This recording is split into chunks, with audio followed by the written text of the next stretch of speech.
To pay her family's blood debt, a defiant she-wolf from a fallen bloodline is sold to a ruthless and powerful alpha. Trapped in his isolated fortress, her only weapons are her sharp tongue and cunning mind. But when a rival's ambition threatens to tear the pack apart, she must align with her captor, discovering that the line between property and passion is dangerously thin. Chapter 1. The Debt. The silence was the first sign that something was wrong. Anya walked through the halls of the Thorn Pack House, a place that had once hummed with the easy confidence of a proud, if small, pack. Now a hush had fallen over it, a cloying quiet that felt like dust settling on forgotten furniture. The few pack members she passed in the hallways averted their eyes, their shoulders slumped, their expressions a mixture of pity and fear. A knot of unease tightened in her stomach. Her father, Alpha Marcus Thorn, had been locked in his study for 3 days, refusing to speak to anyone but her mother. The pack's businesses had been failing for years, a slow, painful decline, but this felt different. This felt like an ending. She found her mother in the kitchen, staring blankly at a cup of tea that had long since gone cold. "What is it?" Anya asked, her voice direct. "What happened?" Her mother, a she-wolf who had once been vibrant and strong, just shook her head, a single tear tracing a path down her cheek. "Your father needs to see you," she whispered, her voice brittle. "In his study." The study smelled of stale whiskey and defeat. The grand mahogany desk was littered with overdue notices and threatening letters from creditors. Her father sat behind it, looking like a king surveying the ruins of his kingdom. He was an alpha, but today he just looked like a broken man. "You wanted to see me," Anya said, not as a question, but as a prompt. She stood before his desk, her arms crossed, her chin held high. Despite the weakness of her bloodline, a trait that had always made her feel like an outsider in the pack, she had inherited a fierce, defiant pride. "Anya," he began, his voice rough. He couldn't meet her eyes. "The last of our investors pulled out this morning. We're ruined. Everything is gone." She had been expecting this. "So we sell," she said, her mind already clicking through possibilities. "We sell this house, the land, we downsize, we can rebuild. We're wolves, father, we are survivors." He let out a short, harsh laugh that sounded more like a sob. "It's not that simple. There is one final creditor, the one to whom everything else was leveraged." "Then we negotiate with them," Anya insisted. "Who is it?" Her father finally looked up, and the sheer, undiluted terror in his eyes made her blood run cold. "It's not a bank, Anya. It's a pack, an old one. I made a deal with their alpha years ago, trying to secure a final line of credit." "What kind of deal?" she asked, her voice dangerously quiet. "A blood debt," he choked out. "A binding contract, sealed by alpha law. He gave me the capital I needed, and I gambled it on a bad investment." He took a shaky breath. "The contract stipulated that if I defaulted, I would owe him a payment of equal value. I would have to give him my pack's most valuable asset." Anya stared at him, her mind refusing to connect the dots. Their most valuable asset, the house, was mortgaged. The land was worthless. What was left? And then, with a dawning, sickening horror, she understood. "No," she whispered, her voice trembling. "No, you didn't." He flinched under her gaze, the great alpha crumbling into a pathetic, weeping old man. "I was desperate. I never thought it would come to this. He's a traditionalist, an old-world alpha. He demanded an old-world contract." "What did you promise him, father?" she demanded, her voice rising to a furious cry. "You, Anya," he confessed, the words tumbling out in a rush of shame. "My only daughter, my heir, you were the asset." The world tilted. The air rushed from her lungs. He hadn't just bankrupted them. He had sold her. He had taken her life, her future, and used it as collateral in a failed business deal. Her pride, her very being, was nothing more than a commodity to be traded. The grief was a flash of fire, immediately consumed by a white-hot, clarifying rage. "How could you?" she snarled, her voice a low, dangerous growl that was far more powerful than her physical form suggested. "You speak of honor, of alpha law, but you are a coward. You took my life and bet it like a chip at a card table. You are no alpha. You are a disgrace to the name." Her words struck him like physical blows. He recoiled, his face ashen.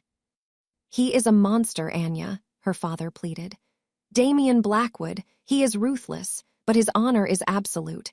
The contract is for 1 year of service in his household, to clear the debt. He will not harm you." "Not harm me," she laughed, a brittle, terrifying sound.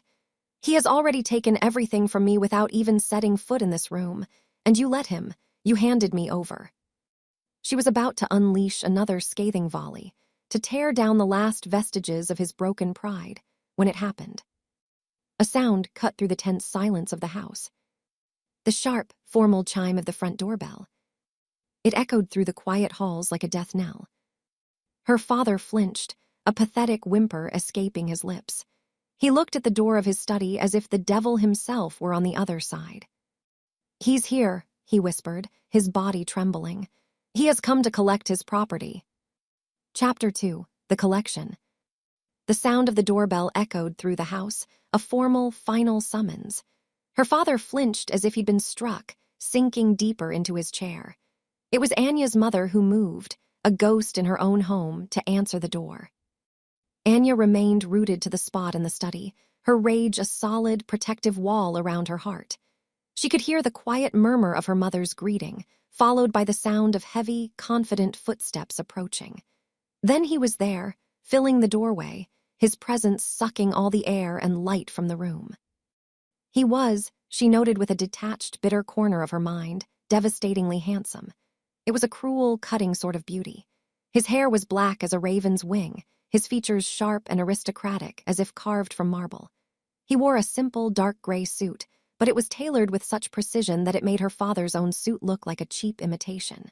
He was tall, broad-shouldered, and held himself with an unnerving stillness, an absolute economy of motion. He was a predator at rest, secure in the knowledge that he was the most dangerous thing in any room he entered. This was Damian Blackwood. His eyes, a startling, cold shade of silver gray, swept the room, cataloging the faded glory and the scent of decay before dismissing it all. He gave her father a brief, contemptuous glance, and then his full, undivided attention fell on her. It wasn't a lustful look. It wasn't even curious. It was the cool, analytical gaze of a man assessing an asset he had just acquired. He was evaluating his property. Her father, Alpha Marcus Thorne, finally found his voice, a weak, reedy thing. "Alpha Blackwood," he began, trying to rise from his chair. "Perhaps we can discuss." "Our discussion is over," Damian said, his voice a low, calm baritone that held no warmth, only finality. He did not raise it, yet it silenced her father instantly. He took a step into the room, his gaze still locked on Anya. The rage in her chest, which had been simmering, boiled over. She took a step forward, deliberately placing herself between Damian and her father, a weak shield before an unstoppable force. "So this is what the great Damian Blackwood does," she spat, her voice sharp with a fury that was all she had left. "You pick over the bones of ruined families, you prey on the weak." For the first time, a flicker of something registered in his cold eyes. Not anger, not offense, mild, fleeting intrigue. He was looking at a piece of art that had unexpectedly spoken back. "I do not prey on the weak," he replied, his voice even. "I uphold contracts. Your father in Alpha gave his word and sealed it in blood. His failure to honor that deal is a stain on his name, not mine." He said the word Alpha with a faint, cutting emphasis that was a direct insult to her father. "This isn't about honor," she shot back. "This is about cruelty. You have a reputation for it." "I have a reputation for getting what is owed to me," he corrected coolly. "A debt was incurred. A price was set. I am here to collect. Your feelings on the matter are irrelevant to the terms of the agreement." His indifference was more infuriating than any anger could have been. He was dismissing her, her life, her future, as a simple line item on a ledger. "I am not a piece of property," she growled, feeling the useless heat of her own weak wolf rising within her. "For 1 year, you are precisely that," he stated, the words like chips of ice. He looked away from her then, addressing the room at large. "The terms are simple. You will serve in my household for 365 days. You will be obedient. You will be respectful. At the end of that term, the debt is cleared. Your family's honor, what's left of it, will be restored. It is time to go." He turned, expecting her to follow. Anya didn't move. She stood her ground, her body trembling with a defiant fury. "No." The word, small and quiet, hung in the air. Her father gasped. Her mother, who had been hovering by the door, let out a soft cry. Damien stopped and turned back to her slowly. The air in the room grew heavy, charged with an oppressive, silent power. This was his alpha presence, a crushing weight that demanded submission. Her instincts screamed at her to bow her head, to avert her eyes, to obey. She forced herself to meet his gaze. He walked back toward her until he was standing just a foot away, towering over her. He didn't shout. He didn't threaten. He just looked down at her, his silver eyes completely devoid of emotion. "You misunderstand the situation," he said, his voice dropping to a low, dangerous whisper that was meant only for her. "Your agreement is not required. The deal is done." He paused, letting the weight of his power press down on her. "You will come with me, now." It wasn't a magical command. It was a statement of absolute, unshakable fact, backed by a will so powerful it felt like a physical force. It bypassed her anger, her pride, and spoke directly to the terrified, primal part of her that knew it stood before a true, apex predator. Arguing would be like a mouse trying to reason with a hawk. Defeated, not by his logic, but by the sheer, overwhelming force of his presence, she finally broke eye contact. The fight went out of her, leaving a cold, hollow emptiness in its place. "I need to pack a bag," she said, her voice flat. "One bag," he allowed. "You have 5 minutes." She walked past him without a word, went to her room, and numbly threw a few changes of clothes, her sketchbook, and a handful of pencils into a worn duffel bag. She didn't look at her mother, who was weeping silently in the hallway. She didn't look at her father, who sat broken in his chair. She walked back to the study and stopped in front of Damien, her bag slung over her shoulder.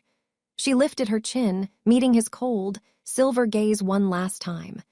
"Ready," she said, her voice laced with ice. He gave a single, curt nod and turned, walking out of the study and toward the front door. With one last look at the ruins of her life, Anya followed him, the sound of the front door closing behind them like the final turning of a key in the lock of her new cage. Chapter 3. The Gilded K. The journey was made in a silence so absolute it was a living thing. Anya sat in the plush leather passenger seat of Damien's car, a dark, powerful machine that moved with a predator's silent grace, and stared out the window. She watched as the familiar, faded suburbs of her pack's territory gave way to winding country roads, and then to a single, unmarked lane that plunged deep into a dense, ancient forest. The trees grew closer together, their massive canopies swallowing the afternoon light, casting the road in a perpetual twilight. They were leaving the known world behind. Damien drove with an effortless, focused precision. He didn't speak. He didn't turn on the radio. He simply existed beside her, a formidable presence radiating a calm, absolute control that she found more intimidating than any overt threat. She refused to look at him, keeping her gaze fixed on the endless wall of trees, her jaw tight, her hands clenched into fists in her lap. After what felt like an eternity, they arrived at a pair of massive gates. They weren't ornate iron, but stark, modern slabs of black steel set into a high stone wall that seemed to materialize out of the forest itself. The gates slid open without a sound, revealing a long, winding drive. And then she saw the house. It wasn't a house. It was a fortress. A stunning, brutalist masterpiece of dark stone, sharp angles, and vast panes of glass that reflected the hostile beauty of the surrounding woods. It didn't sit on the landscape. It commanded it, rising from the earth like a natural, powerful extension of the mountain itself. It was the most beautiful and the most menacing place she had ever seen. Damien brought the car to a halt in a pristine, empty courtyard. He got out and came around to her door, opening it with an impersonal courtesy. "Welcome to Blackwood Manor," he said, his voice flat. He led her inside. The interior was as breathtaking and as cold as the exterior. Soaring ceilings, polished concrete floors, minimalist furniture arranged with geometric precision. It felt less like a home and more like a modern art museum dedicated to the concept of power. A woman stood waiting for them in the cavernous main hall. She was older, her gray hair pulled back in a severe, tight bun. She wore a simple, perfectly pressed black dress, and her face was a mask of stern neutrality. Her eyes, however, were sharp and missed nothing. "Evelyn," Damien said, his tone all business. "This is Anya Thorne. She is the payment for the Thorne debt." He spoke the words as if discussing a shipment of goods. "Show her to her rooms. Explain her duties and the rules of the estate." He looked at Anya one last time, his silver eyes holding no trace of warmth or welcome. "Evelyn is my beta. Her word is my word. Do not test her." And with that, he turned and walked down a long hallway, disappearing from view, leaving Anya alone with her warden. "This way," Evelyn said, her voice crisp and devoid of emotion. She began to walk, expecting Anya to follow. Swallowing her pride, Anya did, trailing the stern woman through silent, echoing halls that felt more like corporate corridors than a home. "The rules are simple," Evelyn began, not bothering to look back. "1. You are confined to the main house and the immediate grounds up to the formal gardens. The forest is forbidden. It is not safe for you." For a weak wolf like me, Anya finished silently, the insult clear. 2. Evelyn continued. You will perform the duties assigned to you without complaint. You will begin tomorrow in the library archives. The Alpha requires the pack's historical records to be digitized. It is a task that requires a literate hand. How generous of him, Anya muttered under her breath. Evelyn stopped, turning her head slightly. 3, she said, her voice dropping, taking on a hard edge. The Alpha's word is law. You will show him the respect he is due at all times. You will not be insolent. You will not be defiant. You are here on his sufferance to clear your family's name. Do you understand? I understand that I am a prisoner, Anya said, her voice cold. You understand your position, Evelyn corrected. That will be sufficient. She led Anya to a pair of large wooden doors and pushed them open, revealing a suite of rooms that made Anya's breath catch. It was a stunning space, with a large, comfortable-looking bed, a private sitting area with a fireplace, and an entire wall of glass that looked out onto a private balcony and the endless, suffocating sea of trees. A massive, beautiful bathroom was visible through an adjoining door. It was the most luxurious prison cell she could have ever imagined. Her single duffel bag had been placed at the foot of the bed. Your meals will be brought to you here for the first week, Evelyn said from the doorway. After that, you will be expected to join the household staff in the secondary dining hall. Do not wander. Evelyn started to close the door. Wait, Anya said, a single question burning on her tongue. What is he like? Evelyn paused, looking at Anya as if she were a curious insect. He is your Alpha now, she said simply. That is all you need to know.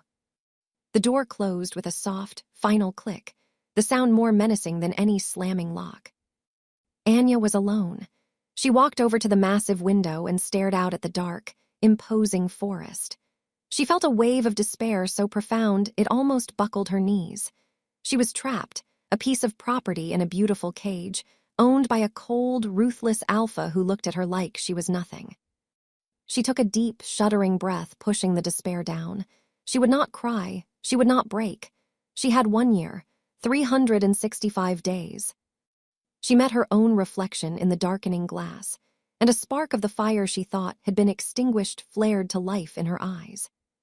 He may own my time, she vowed to her reflection, her voice a fierce, silent promise in the quiet room. But he will never own me. Chapter 4, A Defiant Prisoner. The first 3 days were a study in luxurious solitary confinement.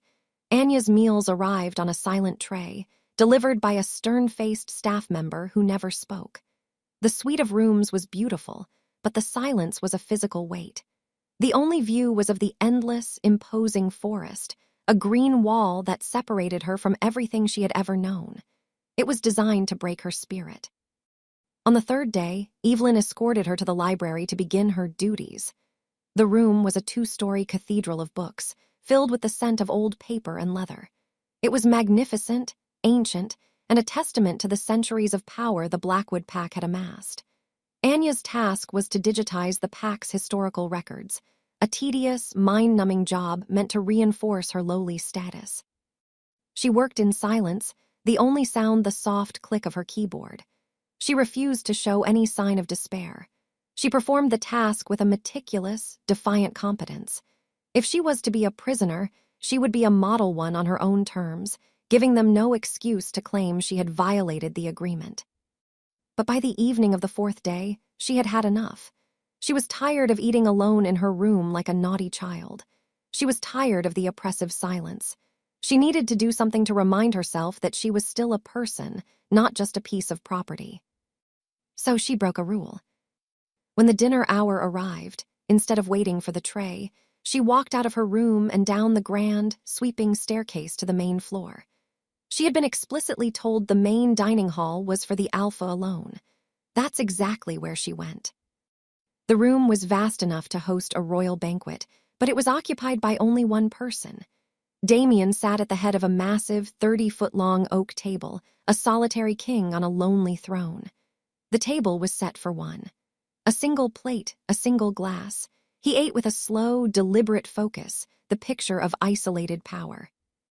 He looked up as she entered, his silver eyes cold and unblinking. He didn't seem surprised to see her, merely displeased. "You are not permitted here," he said, his voice not loud, but carrying effortlessly across the vast, empty space. Anya walked further into the room, her footsteps echoing on the polished stone floor. She stopped a respectful but defiant distance from the table. "Forgive me," she said, her voice laced with a sarcasm she couldn't hide. "I didn't realize the dining hall was a sacred space. I assumed it was for dining. Or do you just absorb nutrients through sheer force of will?" A muscle feathered in his jaw. She was being insolent, and they both knew it. He set his fork down with a quiet, deliberate click. He studied her for a long moment, his gaze analytical.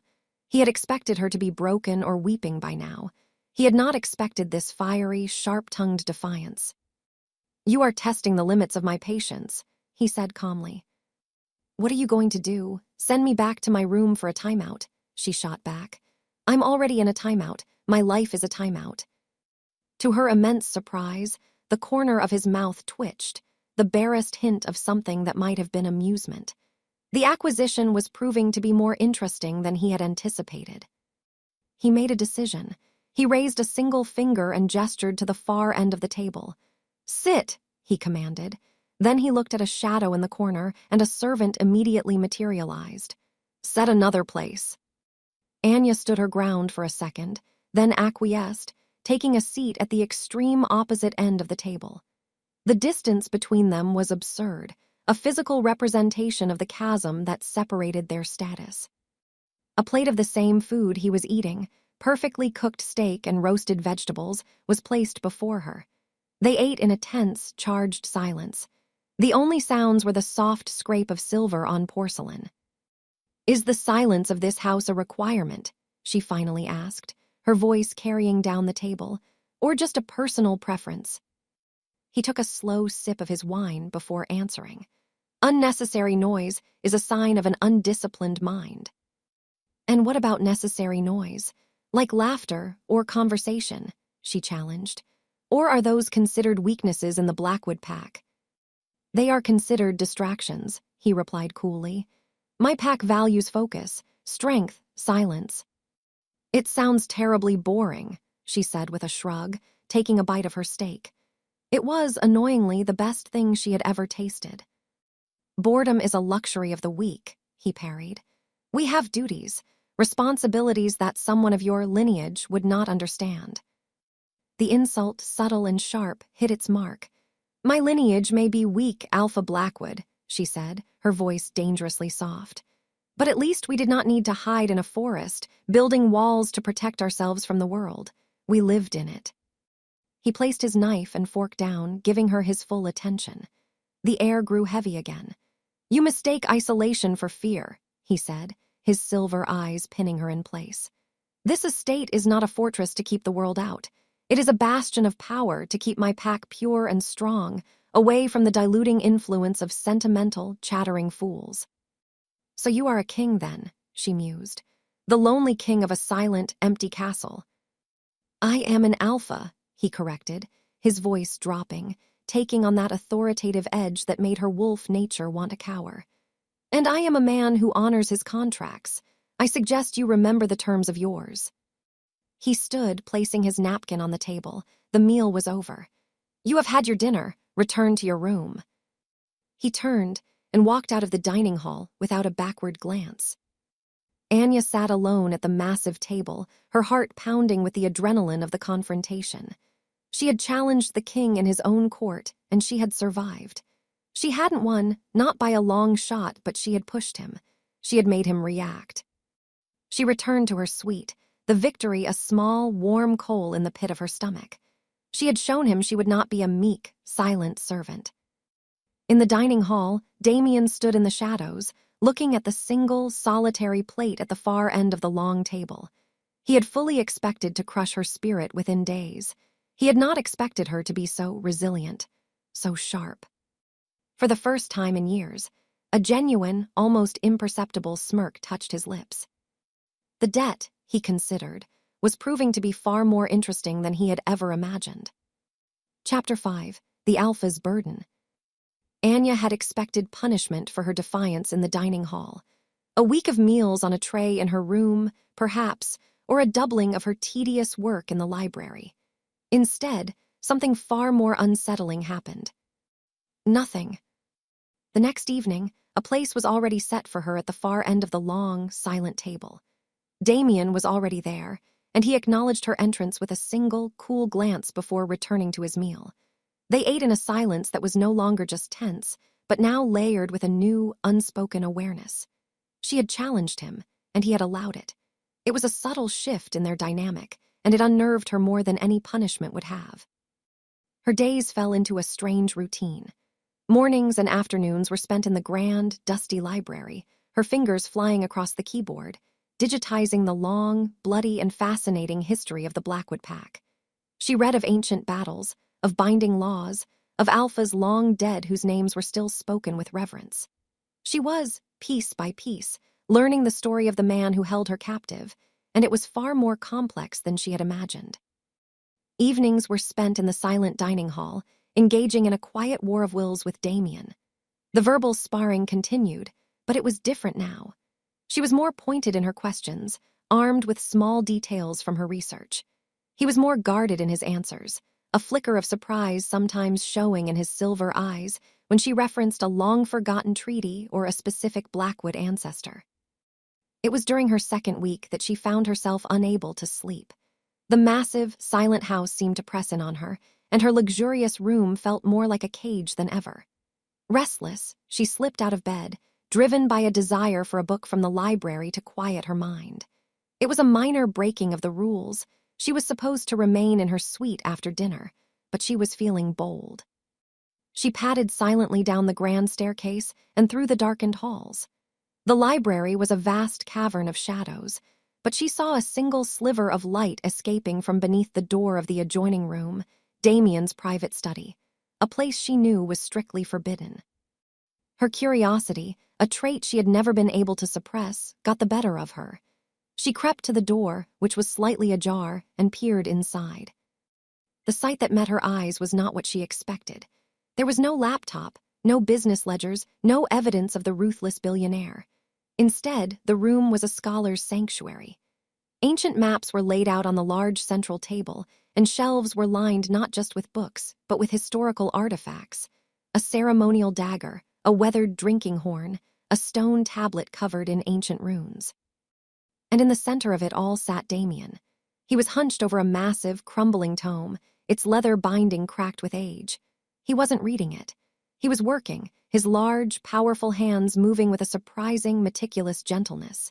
He held a delicate tool, carefully applying a preservation treatment to the book's fragile spine. The expression on his handsome face was not one of cold power, but of deep, reverent concentration. He was not a king surveying his wealth. He was a guardian preserving his history. A crack appeared in the cold, monstrous image she had built of him in her mind. He knew she was there. He always knew. He didn't look up from his work. "You should be in your room," he said, his voice quiet, weary, lacking its usual hard edge. She pushed the door open a little further and stepped inside. "I couldn't sleep." She gestured to the ancient book. "What are you doing?" He finally looked up, his silver eyes seeming darker in the lamplight. "My duty." He saw her confused expression and elaborated, his voice reluctant. "I am the pack's lorekeeper. It is the Alpha's secondary title, passed down through my line. It is my responsibility to preserve our history, our laws, our memories, our pacts. This book contains the original charter of our pack, written by the first Blackwood over 1,000 years ago. Without our history, we are just mindless beasts." Anya looked around the room, at the maps, the artifacts, the sheer weight of the history contained within these four walls, and she finally understood. His coldness, his isolation, his obsession with honor and contracts, it wasn't just arrogance. It was the crushing burden of 1,000 years of his people's existence, resting squarely on his shoulders. "That's a lot to carry," she said softly. "It is my burden to bear," he said simply. He looked back down at the book, a silent dismissal. But Anya didn't leave. She stepped closer to the table, her artist's eye drawn to a map laid out beside him. It was beautifully hand-drawn, the ink faded. "This cartography is incredible," she said, her genuine fascination overriding her caution. "The line work is so precise for its time." Damien looked up, a flicker of surprise in his eyes. He had expected her to retreat. He had not expected an intelligent observation. "It was drawn by my great-grandfather," he said. "It maps the original territory granted to us by the First Council." He watched as she leaned over the map, her expression one of pure academic curiosity. She was not afraid of him or his history. She was intrigued by it. For the first time, he felt a strange, unfamiliar urge to share a piece of his burden, to show this defiant, sharp-tongued she-wolf one of his secrets.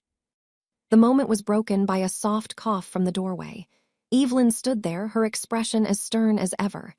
"Alpha," she said, her gaze flicking disapprovingly to Anya. "It is late." The spell was shattered. Damien's face immediately became a cold, unreadable mask again. The Guardian retreated, and the Alpha returned.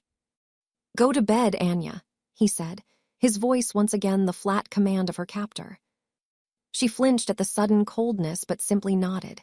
She turned and walked out of the study, past Evelyn, and back up to her room. She lay in her massive, empty bed, her mind reeling.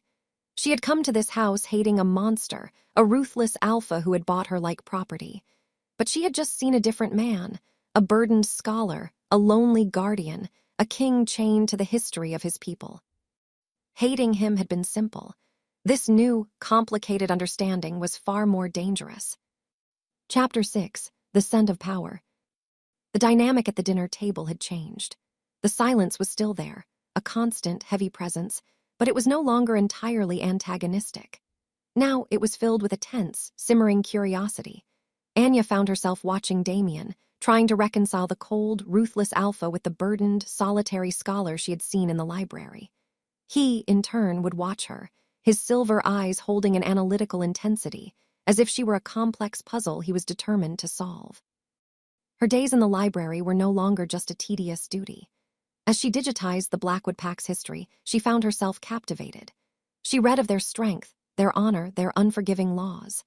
She learned that for centuries, the Blackwood Alpha was not just a leader, but the ultimate guardian of their territory, responsible for eliminating any threat, supernatural or human. The weight of the title, the burden she'd seen on Damien's face, became clearer and heavier with every page she turned. The house, for all its luxury, began to feel suffocating. She needed air. She needed to feel something other than the oppressive, controlled silence within its walls. She was a wolf, even a weak one, and her instincts craved a taste of the wild. One crisp afternoon, she found herself walking the perimeter of the immaculate, manicured gardens. The lawn ended in a sharp, perfect line, and beyond it, the forest began. It was a dark, ancient wood, the trees massive and close-set, their branches interlocking to form a dense canopy that swallowed the light. She had been forbidden from entering it, but she was drawn to the edge, to the raw, untamed scent of damp earth and wild things. As she walked along the tree line, something caught her eye. In a patch of soft, damp earth partially obscured by a fern was a paw print. She knelt, her heart giving a sudden, hard thump. She knew wolf tracks, but she had never seen one like this. It was enormous, the pads pressed deep into the soil, speaking of immense weight and power. It was larger than any wolf she had ever known, larger than her own father's. A few feet away, she found more evidence. A thick, mature oak tree stood scarred, deep, parallel gouges dug into its bark. They were claw marks at least 7 feet off the ground. She ran her fingers over them, a shiver tracing its way down her spine. This was not the work of a normal animal. This was the work of a monster. As if summoned by her thoughts, a sound drifted from deep within the woods. It was a howl, but not one of loneliness or pain. It was a sound of pure, undisputed dominance, a deep-chested, resonant cry that echoed through the valley and laid claim to every tree, every rock, every living thing. Her own inner wolf, the weak, timid thing she rarely acknowledged, shivered and flattened itself in her soul, instinctively wanting to submit. She knew that howl. There was no doubt in her mind. It belonged to Damien. She stood frozen, her hand still on the scarred tree, her mind reeling. And then he was there. He didn't walk out of the house. He emerged from the deep shadows of the forest itself, moving with a predator's silent grace. He wasn't in a suit. He wore rugged black cargo pants and a dark gray shirt, his sleeves rolled up to his elbows. He had been running. There were leaves in his dark hair, and he smelled of the wild, of pine and damp earth and power. He stopped 10 feet away, his silver eyes hard as flint. This was the beast whose howl still echoed in her bones. "Get away from the trees," he commanded. His voice was not the cold baritone of the boardroom. It was a low, dangerous growl. Adrenaline and defiance shot through her. "Why?" she challenged, her voice stronger than she felt. "Are you afraid your prisoner might make a run for it? I thought you said your security was perfect." He stalked towards her, closing the distance between them in 3 long, menacing strides. He invaded her personal space, forcing her to tilt her head back to look up at him. "This is not about you running," he growled, his voice a vibration she felt in her chest.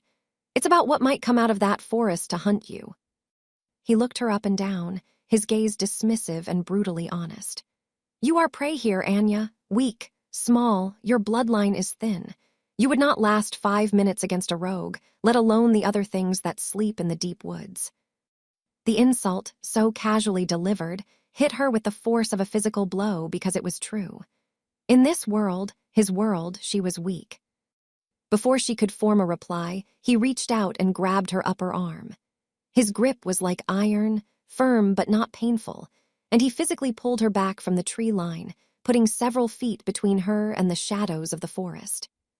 "You will not come this close to the woods again," he said, his eyes flashing with a possessive, territorial fire. "This is your only warning." His protectiveness was not romantic. It was raw and primal. It was the owner of the territory warning a weaker creature away from its most dangerous corners. It was the alpha, asserting his dominance and her place in his world. He released her abruptly and turned, stalking back towards the massive house without another word. Anya stood on the perfectly manicured lawn, her arm tingling where he had touched her, her heart hammering in her chest. She stared at his retreating back, then at the dark, menacing forest. The giant tracks, the brutal claw marks, the sound of that soul-shaking howl. She finally understood. She wasn't just the prisoner of a ruthless man. She was the property of an apex predator. And for the first time, she felt a dangerous, unwanted, and terrifying spark of awe. Chapter 7. The Breach. The confrontation at the edge of the forest changed things. A new, unspoken line had been drawn between them. Anya no longer wandered the estate with restless curiosity. She now moved with a quiet, wary caution. She felt Damien's eyes on her more often, a possessive, watchful gaze that was both a comfort and a constant reminder of her status as his property. He was her protector, yes, but he was also her warden. The gilded cage had suddenly grown teeth. Her work in the library became her only escape. She immersed herself in the history of his pack, her mind sharp and focused, the only tool she had that was truly her own. She learned that the Blackwood territory had been breached by rogue wolves only 3 times in the last 200 years. Each time, the trespasser had been met with the swift and merciless justice of the reigning alpha. The records were bloody and unequivocal. It was a warm, late afternoon a few days later when Damien was called away. An urgent matter concerning the pack's northern territory required his and Evelyn's full attention in the war room, located in a secure wing on the opposite side of the massive estate. For the first time since her arrival, Anya was truly alone. She took her sketchbook and went to the vast, empty gardens. The space was a masterpiece of controlled nature, rose bushes pruned into perfect spheres, stone pathways in geometric patterns, a placid reflecting pool. But today the perfect order felt wrong. The air was too still. The usual birdsong was absent. A prickle of unease, a primal instinct she couldn't ignore, traced its way up her spine. She had the distinct, unnerving feeling of being watched. She scanned the tree line, half expecting to see Damien's powerful form emerging from the shadows. But there was nothing. Shaking off the feeling, she sat on a stone bench and tried to sketch, but her hand was unsteady. A sound broke the silence, the snap of a twig from the direction of the forest. It was too close. Anya stood slowly, her heart beginning to hammer against her ribs. Her senses, weak as they were, screamed at her. Danger. It emerged from the dense woods not with a roar but with a low, guttural snarl. It was a wolf, but a mockery of the powerful creature she had seen Damien become. This one was gaunt, its fur matted and scarred. One of its ears was torn, and its eyes burned with a crazed, desperate hunger. It was an outcast, a rogue with nothing to lose. It padded onto the perfect lawn, its lips peeled back from yellowed teeth, a string of saliva dripping from its jaw. It was focused entirely on her. "Well, well," the rogue rasped, its voice a gravelly ruin. "Look what I found." It took another step closer, sniffing the air. "You smell of him, the great Alpha Blackwood, but you also smell weak.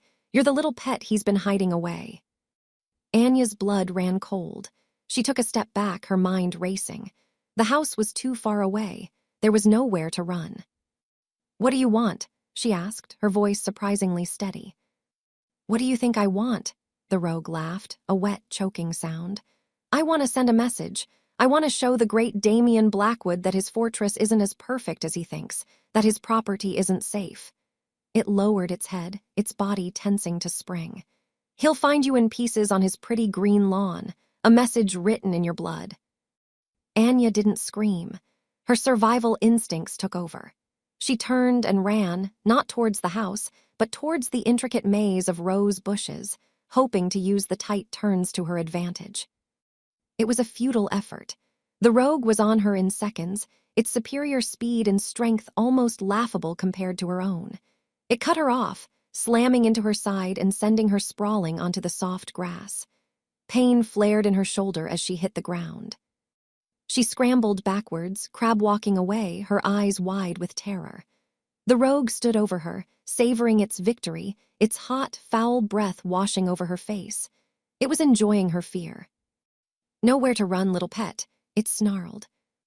It gathered its powerful haunches, muscles coiling like springs. Anya saw the glint of its claws as they dug into the turf, the murderous light in its crazed eyes. This was it. This was how she died, a broken toy in a monster's war. She closed her eyes, a silent, furious scream trapped in her throat. The rogue lunged. Chapter 8, The Protector's Claim. Time seemed to stretch and distort. Anya saw the flash of yellowed teeth, the glint of sharpened claws as the rogue wolf launched itself at her. She squeezed her eyes shut, bracing for the tearing, rending pain she knew was coming. It never came. Instead, a roar ripped through the placid garden air, a sound of such pure, unrestrained fury that it seemed to shake the very foundations of the estate. It was a sound of absolute authority, a king's furious declaration of war. Anya's eyes flew open. A black blur of motion had slammed into the rogue wolf midair, a collision of savage force that sent both bodies tumbling across the pristine lawn. It was Damien. He had crossed the vast grounds of the estate in what felt like an impossible instant.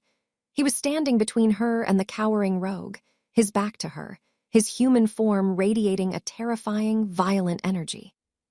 "You dare set foot on my land," Damien snarled, his voice a low, guttural sound she had never heard before. "You dare to threaten what is mine." The rogue, scrambling to its feet, let out a panicked yelp.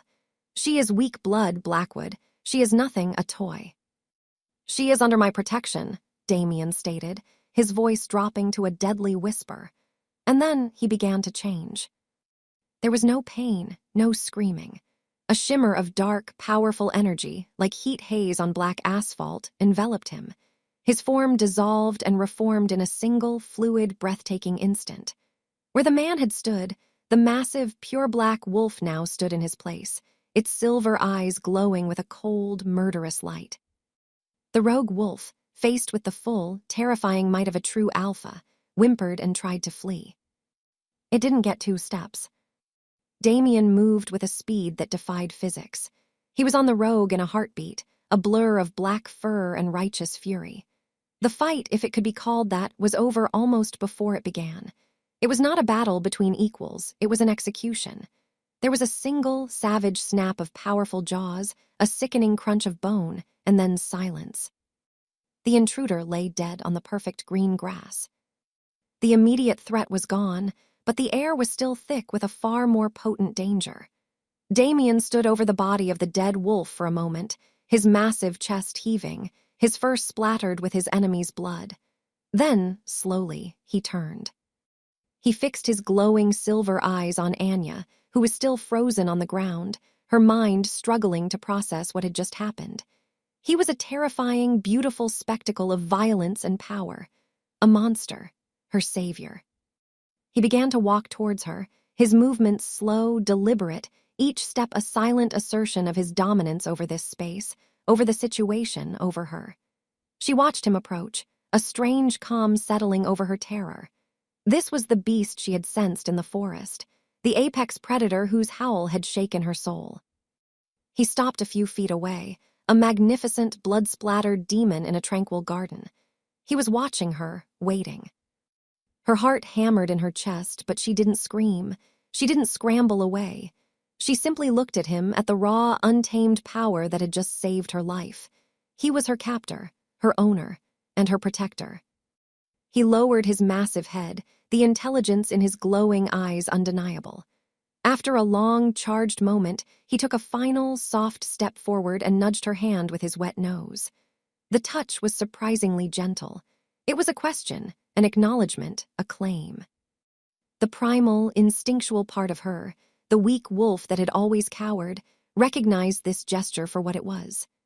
A dominant alpha, fresh from a kill, was acknowledging her, marking her as part of his territory under his protection. He stepped back, and the shimmering, dark energy enveloped him once more. In a silent, swift reversal, he was human again, standing before her naked and powerful, his skin still humming with the force of the transformation. His silver eyes, now back in his handsome, human face, held a new, heated intensity. He walked to her and knelt in the grass, his gaze scanning her for any injury. His eyes landed on the blooming bruise on her shoulder where the rogue had knocked her down. A low growl rumbled in his chest, and he reached out, his fingers gently tracing the edge of the mark. His touch was both tender and possessive. He had saved her. He had protected her. He had claimed her in a way that had nothing to do with their contract and everything to do with the ancient, brutal laws of his nature.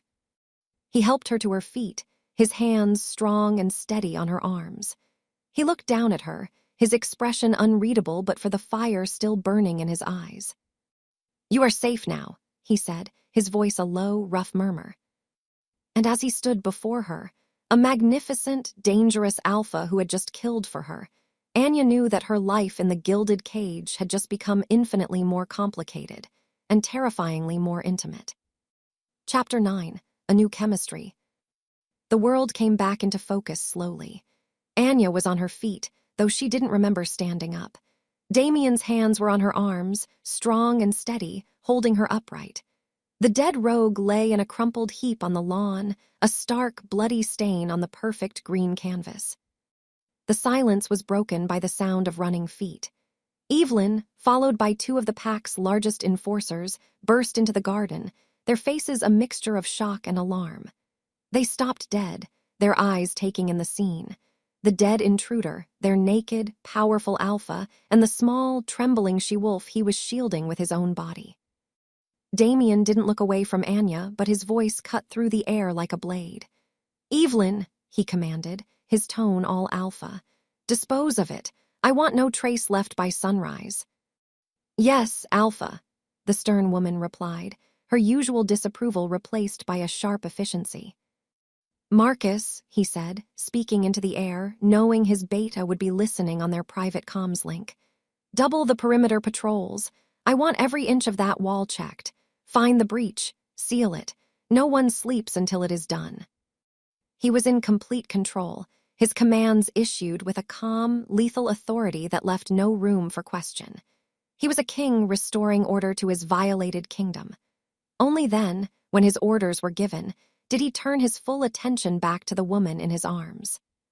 He shrugged out of his ruined shirt, the one he had been wearing before his transformation, which now hung in tatters. He wrapped the soft, torn fabric around her shoulders. It was a strange, almost tender gesture that was also deeply territorial. The shirt smelled of him, of ozone and power and pine, and it enveloped her in his scent, a clear, primal marking. "Come," he said, his voice softer now, meant only for her.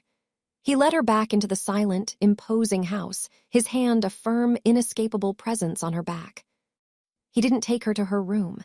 He took her to a large, slate-gray bathroom in his own private wing, a space of stark, masculine luxury. He sat her down on a bench, his movements surprisingly gentle.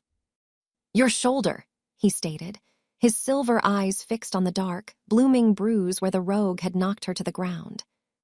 He opened a cabinet and took out a medical kit, his actions as precise and focused as they had been in the library. Anya sat frozen, watching him. She was acutely aware of his nakedness, of the raw power in the lines of his shoulders and back, of the faded, silvery scars that mapped his skin like ancient rivers. He was all muscle and predator's grace, and her mind struggled to reconcile this image with the cold, suit-clad man from the dining room. He knelt before her, his touch clinical as he cleaned the scrapes on her arm. But when he began to gently apply a healing salve to her bruised shoulder, the touch changed. It was no longer clinical. His thumb brushed against her skin, a slow, deliberate caress that sent a jolt of pure electricity through her.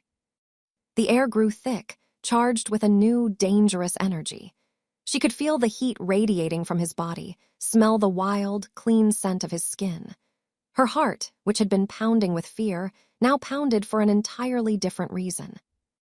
She looked down at his dark head, bent in concentration over her injury, and the words came out before she could stop them, a shaky whisper. "Thank you." He stilled, his hand resting on her shoulder. He looked up, his silver eyes meeting hers. "I was protecting my property," he said, his voice a low growl. The words were cold, a deliberate attempt to rebuild the wall between them to put her back in her place. But something had shattered between them in the garden, and the old dynamic no longer fit.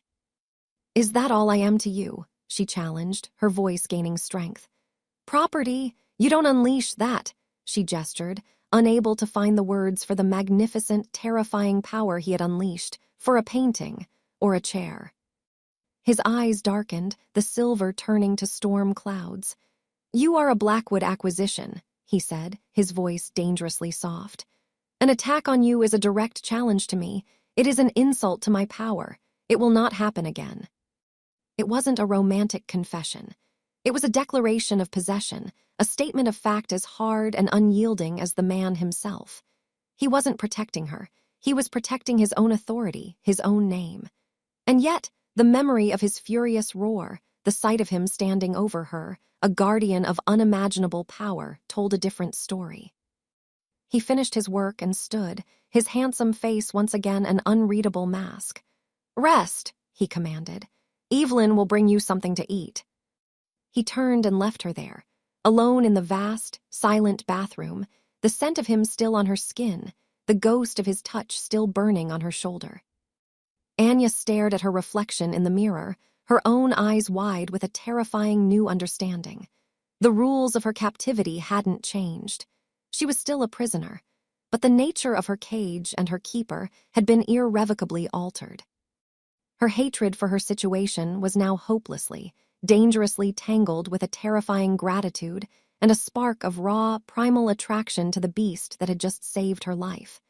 She was no longer just the Alpha's acquisition. She was the Alpha's protected territory, and she was beginning to fear there was very little difference between the two. Chapter 10. An Unwanted Obsession. The estate was quiet. The dead rogue had been disposed of, the breach in the perimeter wall found and sealed with grim efficiency. To any observer, order had been restored under the iron will of the Blackwood Alpha. But for Damien, a new kind of chaos had taken root. He sat in his silent, cavernous study late into the night, a half-empty glass of whiskey sweating on the polished mahogany of his desk. He was supposed to be reviewing acquisition reports for his global logistics company, the human face of his vast wealth. But the words on the screen were a meaningless blur. His mind was in the garden. He kept replaying the scene over and over. The sight of Anya, so small and defiant, facing down a savage predator, the scent of her terror. The surge of white-hot, possessive rage that had consumed him, a fury so pure and absolute it had shaken him to his core. He had killed for her. An alpha does not kill for mere property. He rose from his desk, pacing the room like a caged animal. This was an unacceptable distraction. She was a debt, a transaction, a she-wolf of a disgracefully weak bloodline. She was meant to be a silent, obedient fixture in his home for 1 year before being forgotten. She was not meant to occupy his every waking thought. She was not meant to be the first thing he thought of when he woke and the last image in his mind before sleep. He was the Blackwood Alpha. His control was legendary. His discipline, absolute. Yet this woman, with her sharp tongue and her infuriatingly brave spirit, had become a crack in the stone facade of his life. Driven by an impulse he refused to analyze, he walked to a discreet monitor built into the wall. With a few taps, he accessed the internal security feeds. He brought up the footage from the library. There she was, seated at the large work table, her head bent in concentration, a stray curl falling across her cheek. The soft light from the desk lamp illuminated the fierce intelligence in her expression as she worked on the archives, his history. Even in this mundane task, there was a core of defiance in her posture. She was serving her sentence, but she was not subservient. He watched her for a long, silent time.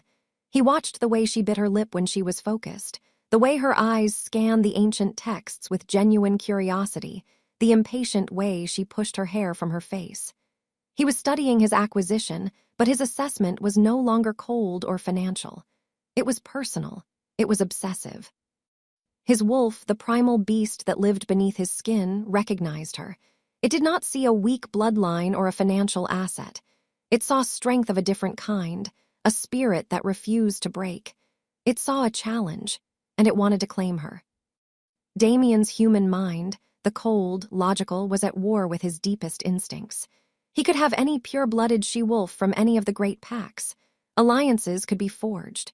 A powerful Luna could sit at his side. It was the logical, strategic path. But logic felt like ash in his mouth when he looked at her. He shut off the monitor, the screen going black, but her image was still burned into his mind. This silent, distant observation was not enough. It was the act of a coward, a watcher, and he was neither. He was an alpha, and alphas did not watch from the shadows. They confronted, they took.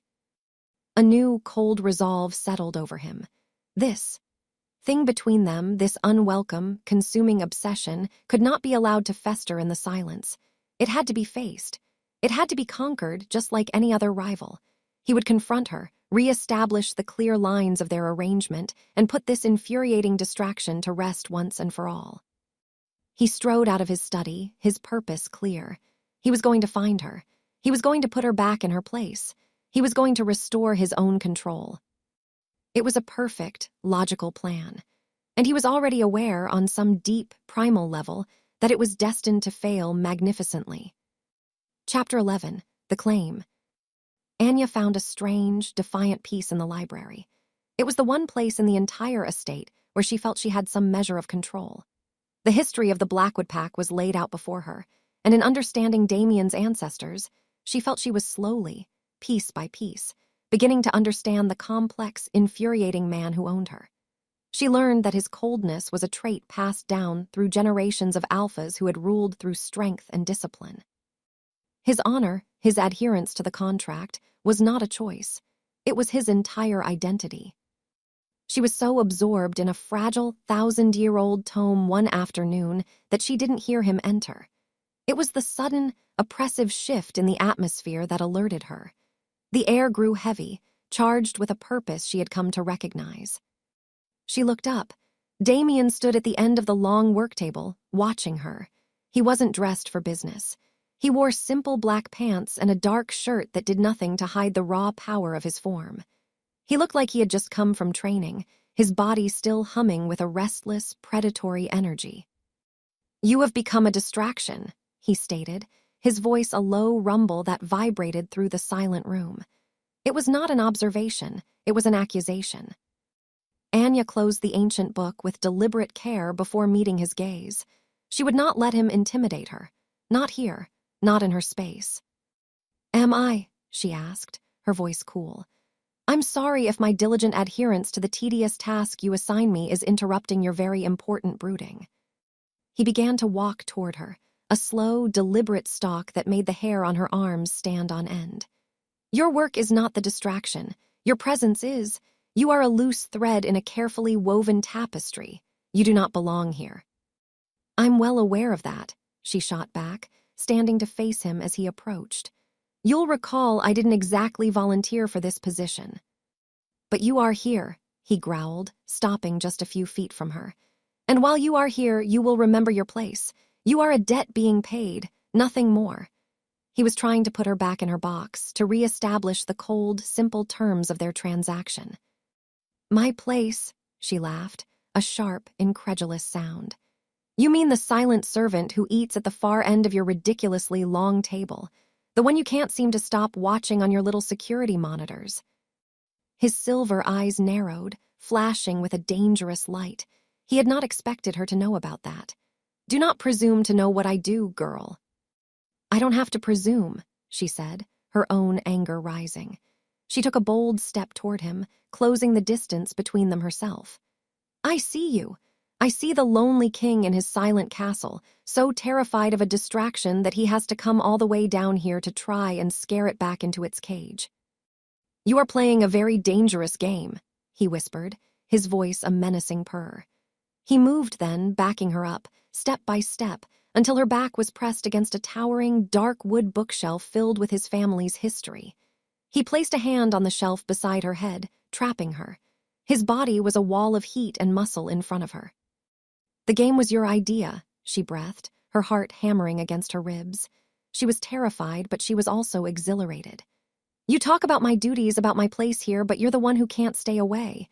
You're the one who follows my every move. So tell me, Alpha," she tilted her chin up, her eyes locking with his, "who exactly is distracting whom?" That was it, the final defiant challenge. Her words, sharp and true, shattered his legendary control. A low snarl ripped from his chest, and then his mouth was on hers. It was not a gentle kiss. It was a punishment, an act of pure, furious possession. His free hand tangled in her hair, tilting her head back to give him better access. The kiss was hard, demanding, a battle for dominance he was determined to win. He expected her to fight, to struggle, to break. For a split second, she was frozen in shock. But then, something inside her snapped. A wave of her own defiant, desperate fury rose to meet his. This man had taken her life, imprisoned her, and now he was trying to conquer her very will. She kissed him back with all the pent-up rage and confusing, undeniable attraction she had been suppressing for weeks. She was not a passive victim. Her hands came up to grip his shirt, her nails digging into the fabric. It wasn't a surrender, it was a challenge. A clash of two stubborn, powerful wills. The kiss deepened, the anger melting into a raw, desperate heat. It was no longer a battle, but a mutual, consuming fire. He tasted of whiskey and power and a profound, ancient loneliness. It was intoxicating. It was terrifying. He was the one who broke it.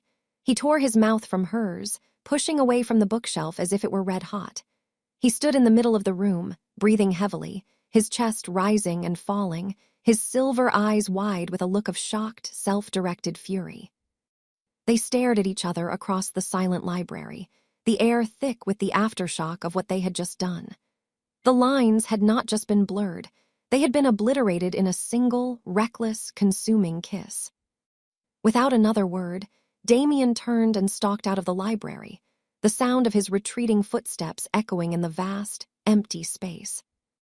Anya was left trembling, her back pressed against the books, her lips burning. She slowly raised her fingers to touch them, her mind reeling. She had provoked the beast. And to her absolute horror, she had kissed him back. Chapter 12, Whispers and Longing. The library, once Anya's defiant sanctuary, now felt like a tomb. After the kiss, Damien had vanished. He was a ghost in his own home. For 2 days, she didn't see him at all. Her meals were once again left on a silent tray outside her door. The unspoken permission to join him in the dining hall had been revoked. She had been put back in her place. The silence was worse than their arguments. The charged energy that had crackled between them was gone, replaced by a heavy, awkward void. She told herself she was relieved. She had won, in a way. She had pushed the great Damien Blackwood until he'd lost his legendary control. She had seen the chink in his armor. But it was a hollow victory. The memory of the kiss was a brand on her lips. She hated him for it. She hated him for his arrogance, his power, his complete ownership of her life. And a small, treacherous part of her whispered she hated him for not kissing her again. On the third morning, she forced herself to go to the dining hall. She couldn't let him think he had successfully caged her again. The room was empty. A single place was set for her, not at the far end of the table this time, but halfway down. A subtle, confusing change. As she ate her solitary breakfast, she felt the oppressive weight of his eyes on her and knew, with a certainty that made her skin prickle, that he was watching her through one of his security cameras. The thought was both infuriating and sent a strange, forbidden thrill through her. In his study, Damien stared at the monitor, his jaw tight. He watched her eat, her back straight, her expression a perfect mask of indifference. She was magnificent. She was infuriating. He had lost control. He, the Blackwood Alpha, whose discipline was absolute, had been provoked by a sharp-tongued, weak-blooded she-wolf and had kissed her like a desperate boy. The fury he felt was directed entirely at himself. He had retreated, trying to re-establish the distance, the cold authority that had defined his rule. But it was a futile effort. He couldn't stay away. He spent hours watching her on the monitors, a voyeur in his own home. He watched her work in the library, her brow furrowed in concentration. He watched her pace her beautiful, gilded cage of a room. He watched her stand on her balcony and stare out at the forest. He was obsessed, and it was a weakness he could not afford. In the estate's sprawling, state-of-the-art training facility, the scent of sweat and aggression hung in the air. Marcus, Damien's ambitious and charismatic second, sparred with 2 younger pack enforcers. He was powerful, handsome, and popular, everything an alpha-in-waiting should be. He disarmed one of the wolves with a swift, efficient move and clapped him on the shoulder. "Your form is improving," Marcus said, his voice a smooth baritone. "But your focus is weak." He glanced around at the other pack members watching them. Focus is everything. An alpha cannot be distracted. His mind must be clear, his eye always on the true threats to his pack. His words were casual, but they were aimed with precision. "Is there a threat we should know about, Marcus?" one of the older wolves asked. Marcus took a long drink from a water bottle, his expression one of carefully crafted concern. "I just worry," he said, his voice low enough to make the others lean in. "The alpha seems preoccupied, this human business." "She's not human, she's a thorn," another wolf grumbled. "Weak blood, it's an embarrassment." "She is the alpha's acquisition, and we will respect his decision," Marcus said, playing the part of the loyal beta perfectly. "Still," he added with a sigh, "to have one of them here in the heart of our home, after all the bad blood, it's unsettling. An alpha's attention should be on our rivals at the borders, not on a pretty, sharp-tongued distraction within our own walls. He let the poisonous words hang in the air. He wasn't challenging Damien. He was simply voicing the concerns that many of them already felt. He was positioning himself as the one who cared for the pack's welfare, the one whose focus was unwavering. The seeds of dissent were planted. Anya felt the change in the atmosphere. The pack members she passed in the halls, who had once offered her a grudging, neutral nod, now looked away, their expressions carefully blank. The air was thick with whispers she couldn't quite hear. She was more isolated now than she had been when she first arrived. The kiss hadn't been a bridge between their worlds. It had been an explosion that had left them on opposite sides of a smoking crater. That night, she stood on her balcony, staring out at the dark, silent forest. She touched her lips, the ghost of his furious, passionate kiss still lingering there. She had come here determined to survive, to win her freedom. But now, a new, more dangerous question began to form in her mind. What would happen when her year was up? Would she even want to leave? The thought was so terrifying, so contrary to every defiant instinct she possessed, that she pushed it away. She wrapped her arms around herself, a sudden chill sweeping over her that had nothing to do with the night air. She was alone, surrounded by enemies both inside and out, and the one man who was both her captor and her protector refused to even look at her. Chapter 13. A Show of Possession. Damien was an alpha who had ruled for decades through discipline, strategy, and an unshakable control over his own instincts. The aftermath of his kiss with Anya was, therefore, a personal failure of the highest order. His retreat was not born of fear of her, but of disgust with himself. He had lost control. But in the quiet of his study, as he monitored his pack, he began to see the consequences. His avoidance of Anya was not being read as discipline, but as shame. The whispers started, quiet and venomous, stoked by his ambitious second, Marcus. He heard them from guards in the halls, saw them in the challenging looks from his senior enforcers. The alpha is distracted. The Thorn Girl has weakened him. A cold, familiar fury settled over him. They mistook his obsession for weakness. They mistook his internal conflict for indecision. They had forgotten who he was. It was time for a reminder. He would not punish Marcus for his ambition. That was the way of their world. Instead, he would remove the foundation of Marcus's argument. He would demonstrate that Anya was not his weakness. She was his territory. And no one touches a thing that belongs to the Blackwood Alpha. That evening, Anya was in her room, preparing for another solitary dinner, another night of tense silence. She had not seen Damien in person for 2 days. The quiet was a relief and a torment. There was a sharp rap on her door. It was Evelyn, her face a stern, impassive mask. "The Alpha requires your presence at his table," the beta said, her voice clipped. "Now." Anya's heart began to pound. Not the small table in the secondary hall where she had once been told she would eat. His table. This was a summons, a command performance. Her defiance warred with her survival instinct. With a curt nod, she followed Evelyn down the grand staircase. As she entered the vast dining hall, she felt dozens of eyes on her. Pack members were gathered near the arched doorways, their expressions a mixture of shock, resentment, and avid curiosity. They were all waiting to see what this meant. The long oak table was empty, save for one man. Damien sat at its head, a solitary king. He didn't look up as she entered. He simply gestured to the chair directly to his right. The seat of honor. The place reserved for a visiting alpha, his beta, or his mate. Anya's breath caught. This was a statement, a public, calculated move, and she was the centerpiece. She felt a flash of anger at being used as a pawn in his political games. She walked the length of the room, her head held high, every step an act of will. The whispers from the doorways ceased. She sat, the silence in the room so profound she could hear the crackle of the fireplace. A servant, his face carefully blank, appeared and set a plate before her. They ate. The silence was a weapon, a palpable force. Damien ate with a slow, deliberate grace, completely at ease. Anya forced herself to match his calm, though her insides were a knot of tension. She could feel Marcus's furious gaze burning into her from the doorway. She could feel the weight of the entire pack's judgment. Damien placed a bottle of wine on the table between them and without asking poured a glass for her. He slid it across the polished wood. Their fingers brushed as she took it. The touch was brief, accidental, but it sent a jolt of electricity through her. His silver eyes flickered to hers, and she saw a flicker of something possessive, triumphant. He knew exactly what he was doing.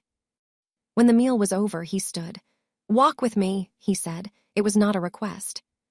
She followed him out of the dining hall, past the stunned, silent pack members, and down a long, quiet corridor. The moment they were out of sight, she spun on him. "What was that?" she hissed, her voice a furious whisper. "A little show for your followers. Am I supposed to be grateful you've promoted me from prisoner to political pawn?" "I was reminding my pack where their loyalties lie," he said, his voice a low, dangerous growl as he turned to face her.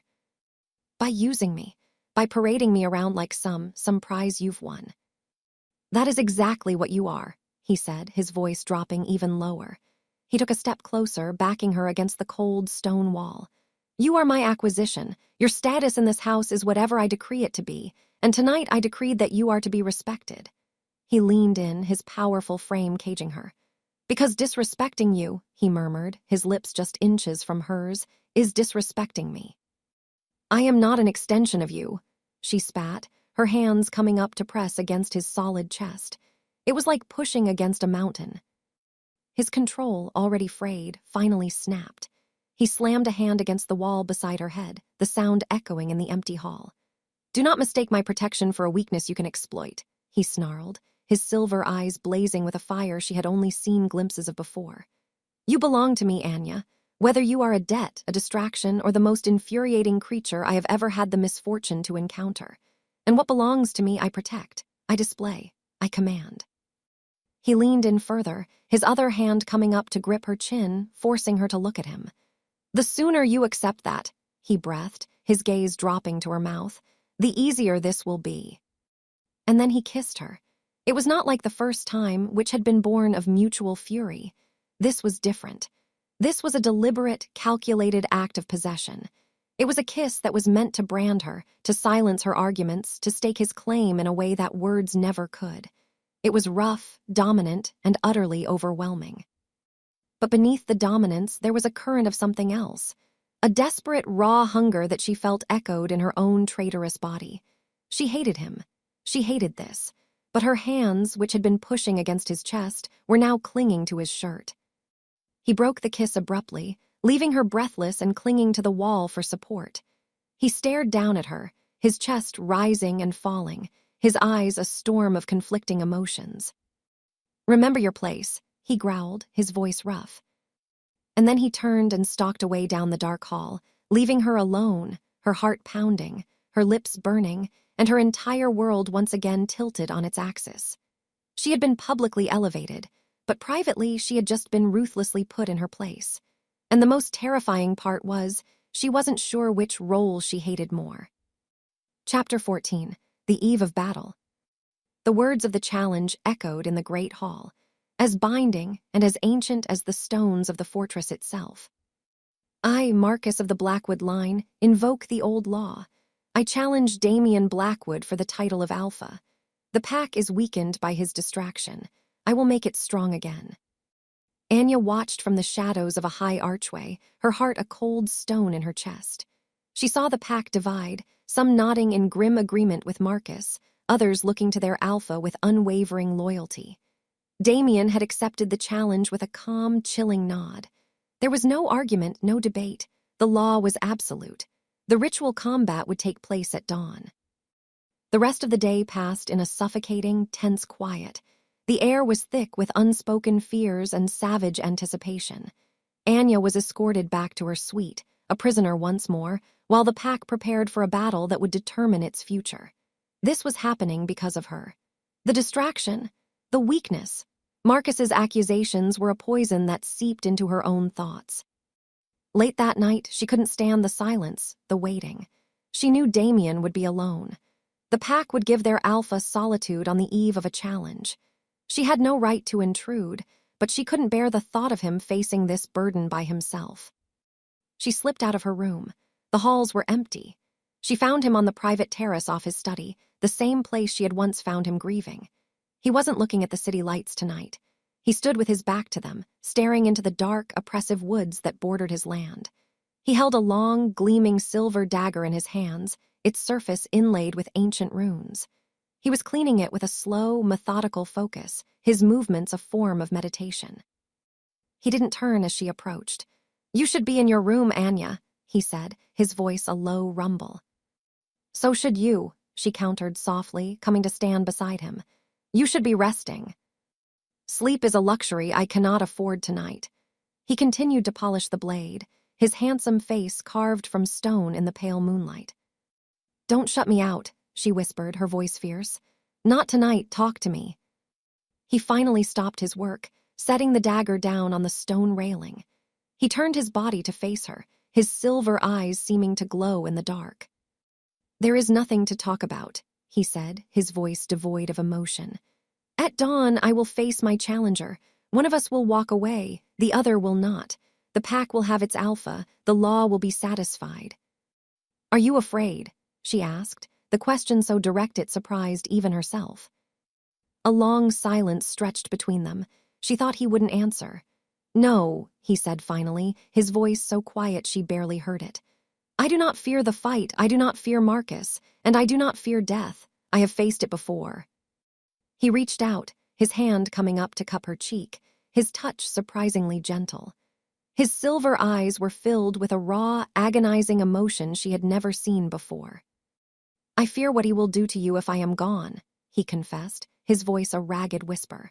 "Marcus is ambitious, but he is also cruel. He sees you as the cause of his challenge. If he wins, he will not be kind." He took a shuddering breath, the first crack she had ever seen in his iron control. "The thought of him putting his hands on you, the thought of you being at his mercy, that is the only thing I fear, Anya." The confession shattered her. It wasn't a weakness. It was a testament to the depth of his protective instinct, a love so fierce he feared not for his own life, but for hers. He wasn't afraid of dying. He was afraid of failing to protect her. Tears pricked her eyes, but she blinked them back, refusing to cry. He didn't need her pity. He needed her strength. She placed her hand over his on her cheek, her touch firm and steady. "Then you can't lose," she said, her voice clear and absolute. "It's that simple." He looked at her, a flicker of confusion in his eyes. "Listen to me, Damian Blackwood," she said, her voice ringing with a conviction that came from her very soul. "He is fighting for ambition, for pride. You are fighting for the legacy of your ancestors, for the survival of your pack. For," she hesitated for a fraction of a second, "us, there is no greater strength than that." She looked him directly in the eye, pouring all of her belief into her gaze. "I am not afraid for you, Damian. He cannot win, because you will not let him." Her unshakable faith was the one thing he hadn't known he needed. It was an anchor in the storm of his own burdens. A profound sense of calm washed over his features, his inner turmoil soothed by her strength. He pulled her into his arms, his embrace fierce and desperate. He didn't kiss her. He just held her, burying his face in her hair, breathing her in. It was an embrace that said everything he couldn't. It was not the embrace of a master with his property or a captor with his prisoner. It was the embrace of a warrior drawing strength from his partner on the eve of battle. They stood there for a long time, locked together in the quiet dark, the city lights a distant, unblinking witness. The dawn, with its promise of blood and violence, was coming. But in this moment, in each other's arms, they had found a quiet fortress. He had found his resolve, and she had finally, truly found her place. Not behind him, but right here at his side. Chapter 15. The Ritual Combat. Dawn broke, cold and gray, over the Blackwood estate. The air was heavy with a tense, metallic silence. No birds sang. It was as if the entire forest was holding its breath. Anya was escorted by two grim-faced guards to a place deep within the woods she had never seen before. It was an ancient stone circle, ringed by monoliths covered in faded runes. The ground was packed earth, stained dark from centuries of ritual and blood. The entire Blackwood pack was already there, forming a silent, living wall around the circle's edge. Their faces were grim, their eyes filled with a somber, savage anticipation. She saw Marcus on one side of the circle, surrounded by his faction. He was stripped to the waist, his muscular body lean and powerful, his face a mask of ambitious confidence. On the other side stood Damien. He was also bare-chested, his skin a roadmap of faint, silvery scars that spoke of a lifetime of battles. He wasn't looking at Marcus or the pack. He was looking at her. His silver eyes met hers across the clearing, and in them she saw a silent promise. Evelyn, draped in a ceremonial cloak, stepped into the center of the circle. Her voice, when she spoke, was loud and clear, ringing with the authority of ancient law. A challenge for the title of Alpha has been issued by Marcus of the Blackwood line and accepted by Damien of the Blackwood line, she proclaimed. By the old law, they will fight until one yields or one dies. The victor will be Alpha. The law is absolute. Let the combat begin. A low, collective growl rose from the assembled pack. Damien and Marcus stepped forward to face each other. There was no more talk, no more posturing. There was only the coming violence. At a silent, unseen signal, they both began to transform. Marcus's change was violent, fueled by raw anger and ambition. His body contorted, a snarl of effort on his face as his wolf form burst forth, a large, powerful gray wolf, its eyes burning with hungry fire. Damien's transformation was different. It was a terrifying, controlled explosion of power, a shimmer of dark energy, a ripple of force, and the man was gone, replaced by the massive black wolf. He was a head taller than Marcus, his fur the color of shadow, his silver eyes glowing with a calm, lethal intelligence. He was not a wolf. He was a king wearing his true crown. The two beasts circled each other, their muscles coiled, low growls rumbling in their chests. Anya's heart hammered against her ribs. She stood near a stoic, silent Seraphina, the pack's healer, her hands clenched into fists at her sides. Marcus, driven by his desperate ambition, lunged first.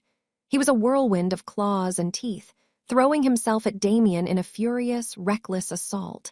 He was fast and strong, and Anya felt a knot of fear tighten in her stomach. But Damien was magnificent. He was a master. He met Marcus's ferocious, wild attack with an almost effortless calm. He didn't waste a single movement. He weathered the initial storm, parrying, dodging, his larger body absorbing the impact of Marcus's blows. He was testing his challenger, analyzing his weaknesses, letting him expend his energy. Anya watched, mesmerized by the brutal dance. She saw the difference between them. Marcus was fighting to win. Damien was fighting to rule. After a few minutes of frenzied assault, Marcus was already panting, his movements growing sloppy. Damien, who had barely moved from his spot, saw his opening. He moved with a speed that seemed impossible for a creature his size. He ducked under a clumsy lunge, his powerful jaws snapping shut on Marcus's foreleg. There was a sickening crunch of bone. Marcus howled in pain, stumbling back, his leg now dragging uselessly. Damien did not press the advantage. He stood his ground, his head low, a low growl of warning in his chest. He was offering his challenger a chance to yield, an opportunity to survive. But Marcus's eyes were wild with the humiliation of his failure. His ambition had curdled into pure, desperate hatred. He limped, snarling, spitting blood onto the dark earth. Damien began to advance, his movements slow, deliberate, a predator closing in for the final, decisive blow. He was showing the pack that the fight was over. He was demonstrating his superior strength, his right to be alpha. He systematically took Marcus apart, using his immense power to batter and bruise his opponent, driving him back, forcing him to his knees. He inflicted wound after wound, but none of them lethal. It was a lesson in dominance. Finally, Damien stood over the wounded, whimpering form of his challenger. He could end it now with a single, final snap of his jaws. The entire forest was silent, waiting for the kill. He leaned down, his massive, dark head next to Marcus's. And then he spoke, his voice not a human sound, but a low, telepathic growl that echoed only in the minds of the wolves present, including Anya. "It is over, Marcus. Yield." The command was absolute. It was the law. Marcus lay panting on the ground, his body broken, his pride shattered. His wild eyes lifted, but they didn't look at Damien. They looked past him across the circle and locked directly onto Anya. And in them, she saw a new, terrifying plan form. A final, desperate gambit. Chapter 16. The True Target. Damien's telepathic command, a low, rumbling growl of authority, settled over the clearing. "It is over, Marcus. Yield." It was an offer of mercy. A chance for Marcus to live, albeit in shame and exile. By the old law, it was more than he deserved after such a decisive loss. Anya held her breath, watching the wounded gray wolf on the ground. She saw his chest heave, saw the muscles in his shoulders tense. He was going to yield. He had to. But when Marcus lifted his head, his eyes were not filled with defeat. They were burning with a wild, spiteful hatred, and they were locked directly on her. A sneer echoed in the minds of the pack. "If I cannot be Alpha," Marcus snarled, his thought laced with venom, "then you will have nothing left to rule." Before Damien could react to the blatant defiance, chaos erupted at the edge of the circle. On a silent, prearranged signal, two of Marcus's staunchest supporters launched themselves at Damien's loyalists, creating a sudden, shocking breach of ritual. Shouts and snarls broke the solemn silence as the pack's attention was fractured for a single, critical instant. It was the opening Marcus needed. Ignoring his shattered leg, he lunged. Fueled by a final, desperate surge of adrenaline and pure malice, he did not launch himself at Damien. He launched himself toward the edge of the circle. Towards Anya. Time slowed. Anya saw him coming, a gray blur of mangled fur and bared teeth. Terror, absolute and pure, seized her. She tried to scramble backward to scream, but her body was frozen. This was it. This was the price of the Alpha's attention. The low growl in Damien's mind exploded into a telepathic roar of pure, possessive rage that slammed into every wolf in the clearing, dropping some of the younger ones to their knees. It was one single, solitary word that was not a word, but a fundamental truth of his entire being. Mine. The world became a blur of black fur and impossible speed. Damien had been standing over Marcus. In the space of a single heartbeat, he had crossed the 20 feet of the clearing as if teleporting through shadows. He was no longer a duelist. He was no longer an Alpha performing a ritual. He was an avenging force of nature. He intercepted Marcus just feet from where Anya stood, his massive body a living shield.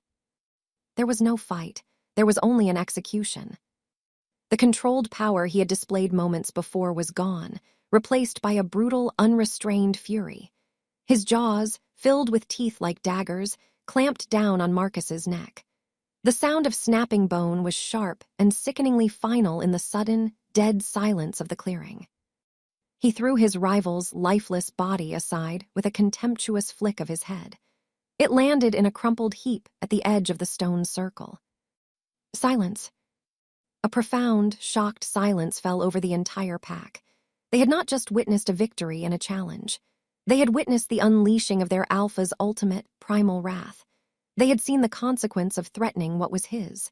A new, unspoken law had just been written in blood. The she-wolf was not a weakness to be exploited. She was the Alpha's territory, and to touch her was death. Damien stood over the body of his challenger, his chest heaving, his black fur splattered with the blood of his enemy. The chaos in the circle had died instantly. All eyes were on him. But he didn't look at his pack. He didn't look at the body at his feet. He turned slowly, and his glowing silver eyes, no longer filled with cold authority, but with the blazing, possessive fire of a beast that had just protected its mate, found Anya. He took a slow, deliberate step towards her, then another. The entire world seemed to fade away. There was only the magnificent, terrifying wolf, spattered in blood, walking directly towards her. The fight for the pack was over, but the confrontation between the avenging Alpha and the woman he had just killed had only just begun. Chapter 17. The Alpha's Wrath. The massive black wolf took a slow, deliberate step towards Anya, then another.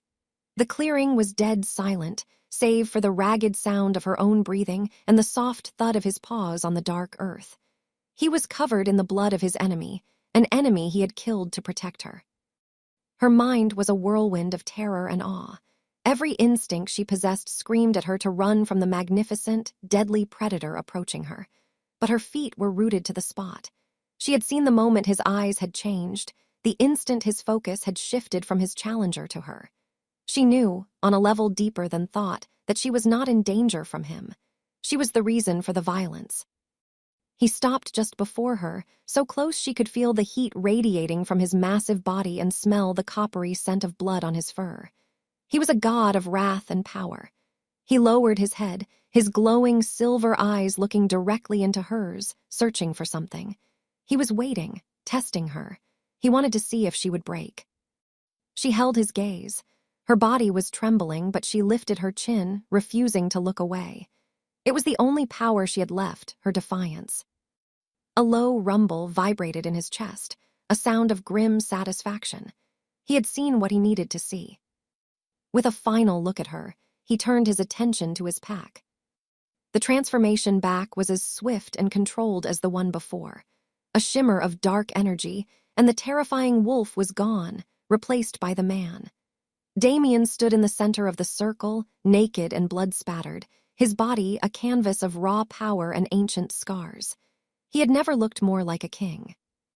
His cold, silver gaze swept over the assembled wolves, landing with heavy significance on the small group who had supported Kaelin. They flinched, lowering their heads in submission.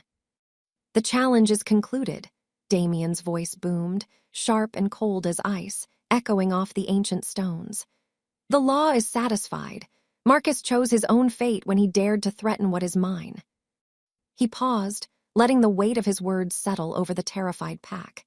His gaze found Anya again, and he made his decree, his voice ringing with absolute authority. "This she-wolf," he declared, his eyes locking onto hers, "is under my direct protection. She is to be afforded the respect of my chosen. Any slight against her is a slight against me. There will be no more whispers. There will be no more challenges." He swept his gaze over the crowd once more. "Is that understood?" A wave of submission washed through the clearing. One by one, then all at once, the pack members lowered their heads, their voices joining in a unified, guttural chorus. "Yes, Alpha." His authority was absolute. The rebellion was crushed. With business concluded, his entire focus returned to Anya. The rest of the world seemed to vanish.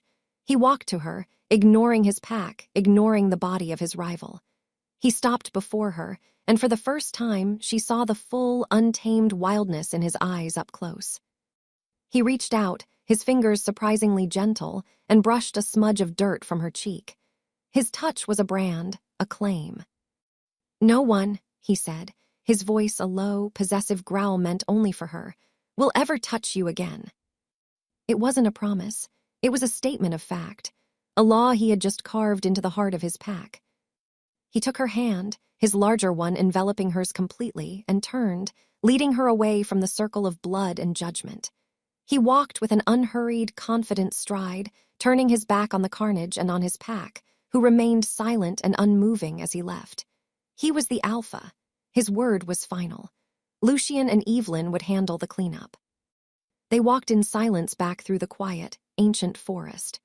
Anya's mind was reeling, trying to process the raw violence, the terrifying display of power, and the possessive, undeniable statement he had just made.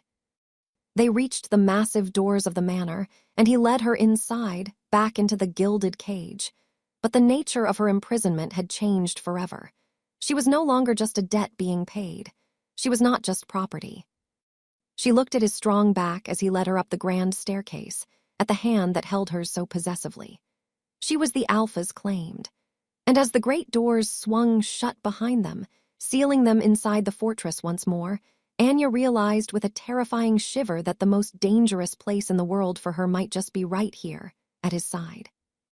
Chapter 18, The Offer of Freedom. Anya didn't know how long she stood frozen at the edge of the stone circle after Damien led her away.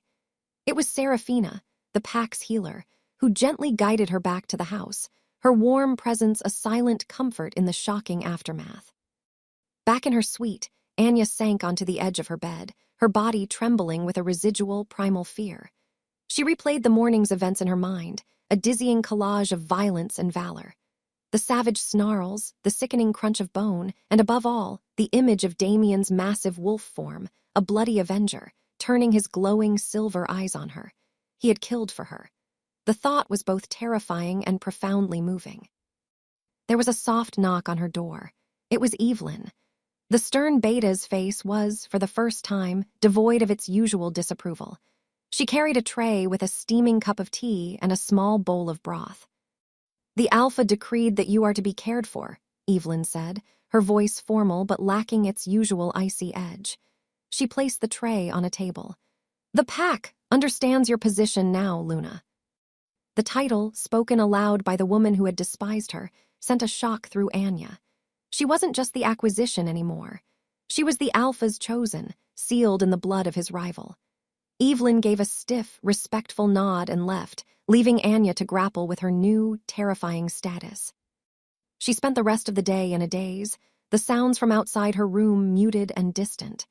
She knew there was activity, a quiet and efficient cleaning of the slate.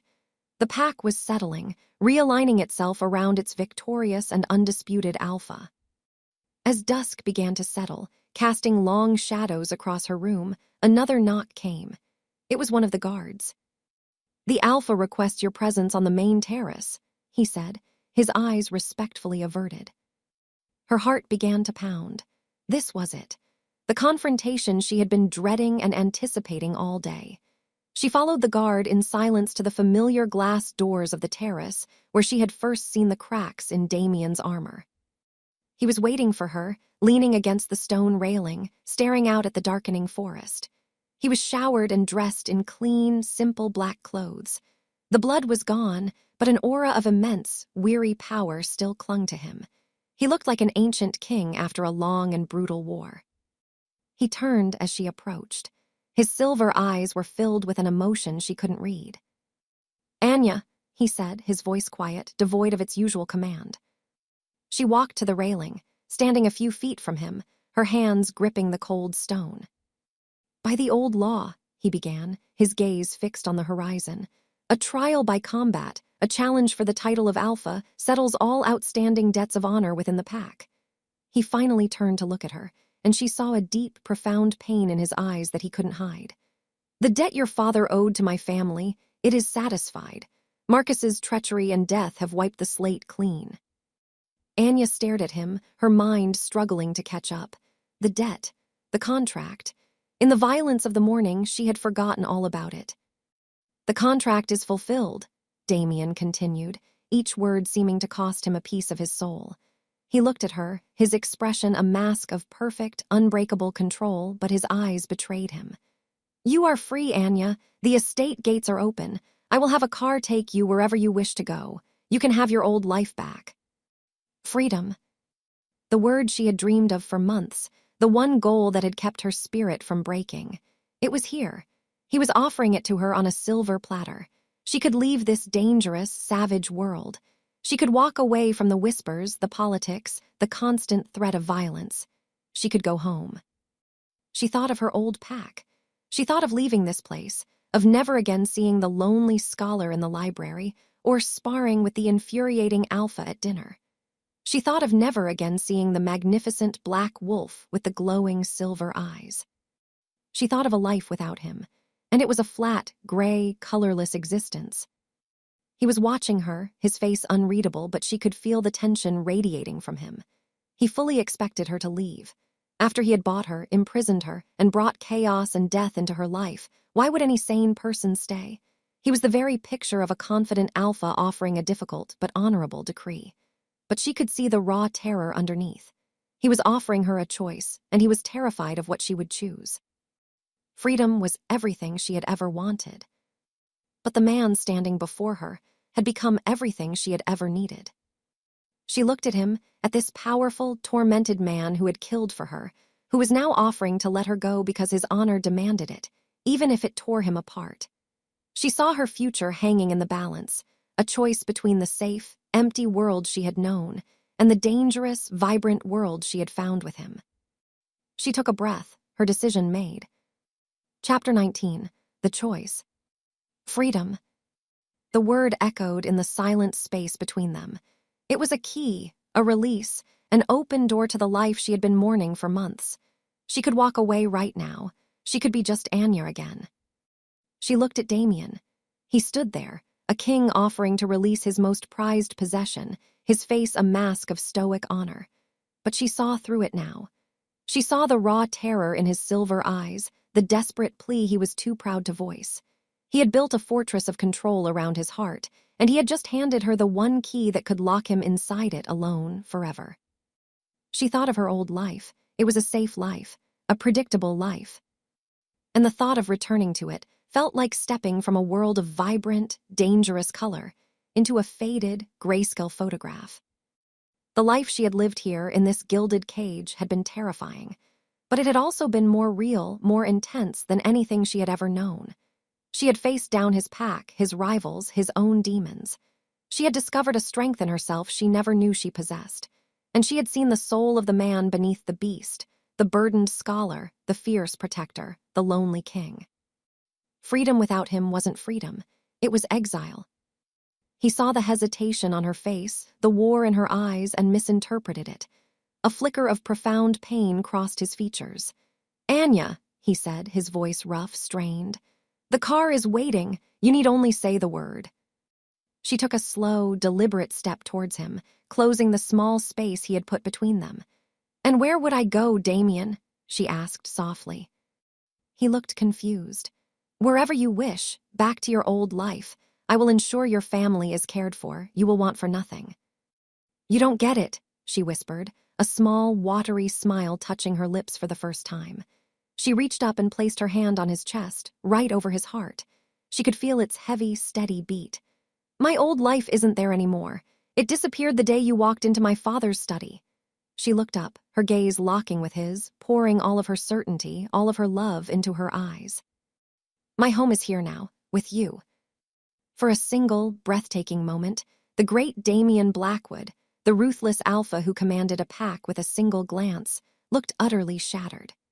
The iron wall of his control disintegrated, and a wave of pure, unadulterated relief washed over him, so powerful it made him shudder. "Anya," he breathed, her name a prayer.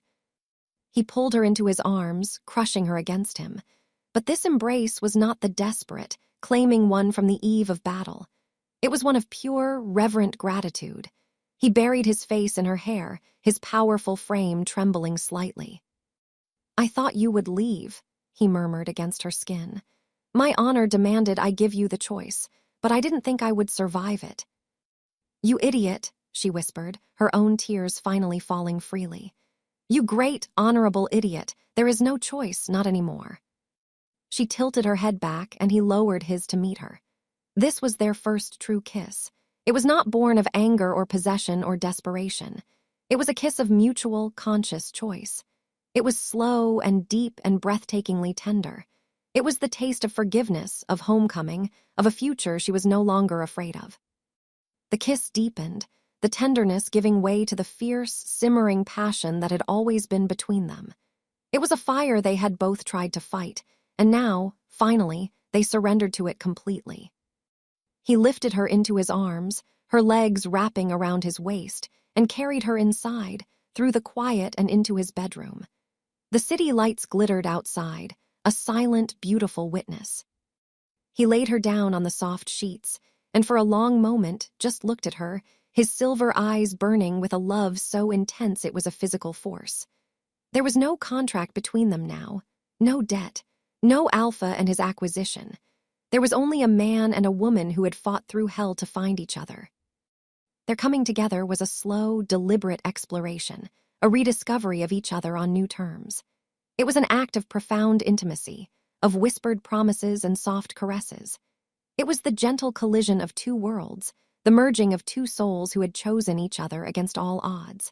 It was a testament to a love that had not been fated by magic, but forged in the fires of defiance, loyalty, and choice. Later, as they lay tangled in each other's arms, the first hints of dawn were painting the sky outside their window. A new day, a new beginning. Anya traced the lines of a faint scar on his chest. "So," she whispered into the quiet, "what happens now?" He turned, pulling her on top of him so he could look into her eyes. He gently tucked a strand of hair behind her ear. "Now," he said, his voice a low, happy rumble, "we begin." Chapter 20, Epilogue. 6 months later. The great hall of Blackwood Manor was filled with a sound it hadn't known for decades. Laughter.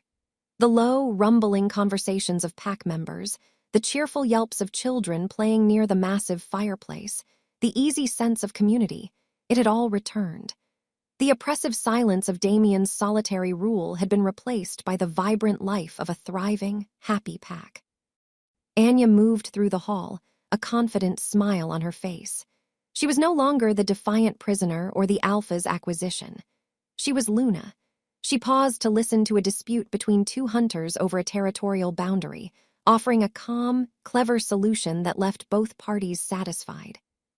Evelyn, the stern beta, watched from a distance, a small, proud smile on her own face. Her loyalty was still, and always would be, to her Alpha. But now, that loyalty extended fully to the sharp, intelligent she-wolf who had become the heart of their pack. Damien saw her from across the room. He was leaning against a stone pillar, speaking with Lucien, his new, loyal beta. But his attention, as always, was on her.